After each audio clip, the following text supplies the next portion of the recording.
بسم اللہ الرحمن الرحیم۔ بہت سارے شہداء کے واقعات ہیں کہ دنیا سے جاتے ہوئے ان کو اللہ نے جنت دکھائی ہے، انہوں نے بتایا ہے لوگوں کو۔ میں اکثر اس موقع پر ایک واقعہ بیان کرتا ہوں۔ عبداللہ ابن مبارک رحمہ اللہ نے غالباً اپنی بہت بڑے محدث تھے، اپنی کتاب میں یہ واقعہ لکھا ہے۔ تاریخی واقعات ہوتے ہیں نا، انہوں نے لکھا کہ یہ عبداللہ ابن مبارک تبع تابعین کے دور کے امام حنیفہ کے شاگرد ہیں اور بہت بڑے محدث ہیں۔ تو انہوں نے اپنا واقعہ نقل کیا کہ ہم ایک لڑائی میں تھے، میدان جہاد میں، تو ایک نوجوان، ہم اسے دیکھتے تھے دن میں روزہ رکھتا تھا، رات میں تہجد پڑھتا تھا، بہت تھوڑا آرام کرتا تھا، مجاہدین کی خدمت بہت کیا کرتا تھا، بہت زیادہ پرہیزگار تھا اور دن میں بڑی بہادری سے لڑتا۔ تو کئی دن ہو گئے، کئی ہفتے ہو گئے، ایک قلعہ فتح نہیں ہو کے دے رہا تھا۔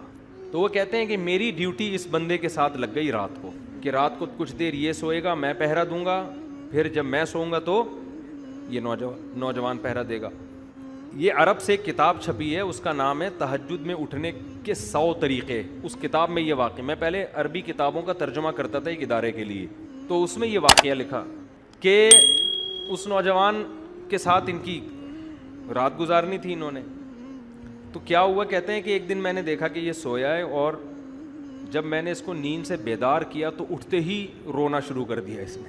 تو میں نے کہا بھائی کیا ہو گیا؟ تو اس نے وہ منظر بتایا اپنا۔ اس نے کہا کہ میں نے خواب دیکھا، خواب میں مجھے خوبصورت جنت دکھائی گئی، ایسی جنت جیسے قرآن کہتا ہے جو نہ کسی آنکھ نے دیکھی اور نہ کسی کان نے سنی۔ کہتا ہے میں آگے گیا تو بہت خوبصورت عورتیں، بہت خوبصورت عورتیں، کہہ رہے میرا دل ان کی طرف مائل ہونے لگا۔ تو مجھے ان فرشتوں نے کہا کہ یہ تمہاری باندیاں ہیں، یہ تمہاری بیوی نہیں ہے، تمہاری بیوی آگے ہے، وہ ان سے بھی زیادہ خوبصورت ہے۔ وہ چلے گئے، وہ کہتے ہیں مجھے لے کر گئے۔ تو میں جب آگے گیا ہوں، اتنی خوبصورت جو اللہ نے جنت کے نقشہ کھینچا ہے قرآن مجید میں، کہہ رہے ہیں جب میں قریب گیا ہوں وہاں تو ایک خوبصورت کمرہ، جیسے دلہن کا کمرہ سجا ہوا ہوتا ہے، ایک تخت پہ ایک بہت حسین عورت، بہت ہی حسین، اس کے سامنے افطاری کا سامان رکھا ہوا ہے، کھانے پینے کا نا، افطاری کا نہیں ہوتا سامان۔ کہتے ہیں مجھے بتانے والے نے بتایا کہ یہ تمہاری زوجہ ہے اور تم نے اس کے ساتھ روزہ آج افطار کرنا ہے۔ اب رات کے وقت کس کی تو خواب آ رہا ہے نا اس کو، کہہ رہے میرا تو ایسا دل کہ میں اس کے قریب جاؤں، میرا دل للچا رہا ہے۔ کہہ رہے جیسے ہی میں اس کے قریب گیا اور میں نے کہا میں افطاری کروں تو اس نے میرا ہاتھ پکڑ لیا اور کہا ابھی تمہارا ٹائم نہیں ہوا ہے، جب افطاری کا ٹائم ہوگا نا، جو یعنی حقیقت میں افطاری کے ٹائم، کل تم نے روزہ میرے ساتھ افطار کرنا ہے، کل تم نے روزہ میرے ساتھ افطار کرنا ہے۔ کہہ رہے ہیں اس دوران آپ نے مجھے آ کے اٹھا دیا تو میرا وہ سارا خواب مجھے اس منظر پہ رونا آ رہا ہے، اتنا حسین منظر، لیکن اس نے کل کا وعدہ کیا کہ کل تمہارا روزہ کس کے ساتھ افطار ہوگا؟ میرے ساتھ۔ تو وہ بزرگ کہتے ہیں کہ مجھے لگا کہ یہ کل شہید ہو جائے گا نا، کیونکہ روزے تو یہ روز رکھتا ہے، حدیث میں آتا ہے میدان جہاد میں جو ایک روزہ رکھتا ہے 1 سال کے روزوں کے برابر ہے۔ لیکن علماء نے لکھا ہے یہ فضیلت اس کے لیے ہے جس کو روزہ رکھنے کے بعد لڑنے میں کمزوری نہ ہو۔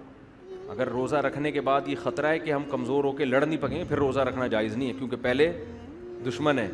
تو کہتے ہیں کہ یہ اس کا روزہ تھا تو میں سمجھ رہا تھا اب شہادت ہو جائے گی اس کی، کچھ بھی نہیں ہوا۔ تو مجھے خیال آنے لگا کہ جھوٹا خواب ہوگا اس کا۔ تو کہتے ہیں کہ سارا دن یہ بہادری سے لڑا بھی، پھر بھی شہید نہیں ہوا۔ کہہ رہے ہیں پھر ہم نے افطاری کا سامان لا کے رکھ دیا اور ان کو خیال ہونے لگا کہ یار ایسا ہی خواب تھا، ایک پراگندہ خیال ہوگا، آ گیا ہوگا۔ کہہ رہے ہیں ادھر یہ افطاری پہ بیٹھنے کا وقت آیا ہے، قلعے سے ایک تیر آ کے اس کے سینے میں لگا اور یہ وہیں کلمہ پڑھ کے شہید ہو گیا۔